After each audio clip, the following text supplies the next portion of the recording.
Ce livre est en vente en France samedi prochain. Il a été volé en Algérie et le voleur a eu l'audace de le noter lui-même. Ce manuscrit date de 1659. C'est un traité de jurisprudence islamique copié à la main, un texte rare, un trésor, et il va être mis aux enchères à Vannes dans quelques jours. Mais voilà ce qui rend ce manuscrit unique et glaçant. Il porte une note, rédigée en français, en calligraphie médiévale, qui dit ceci. Ce mirifique manuscrit a été pris sur les Arabes, alliés du sultan Abd el-Kader, ennemi des François, dans la plantureuse razzia faite sur Isseux, le 15 juin 1842, au pays d'Algérie.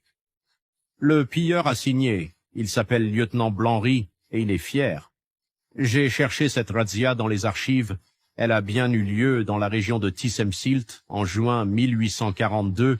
Le général Changarnier attaque une tribu en transhumance, des familles, des bergers, des enfants, et le journal officiel colonial, le Moniteur algérien, rapporte froidement 50 morts, 3000 prisonniers, 1500 chameaux, et il ajoute « Toutes les bêtes de somme étaient chargées d'une grande quantité de butin ». Ce manuscrit faisait partie de ce butin.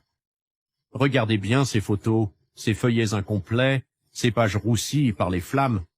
Ce ne sont pas juste de vieux papiers, ce sont les seuls survivants d'un massacre, la seule trace qu'il reste d'une tribu anonyme attaquée un matin de juin 1842 dont personne ne connaît les noms, et demain ce vestige va changer de main, encore. Ce manuscrit appartient à l'Algérie,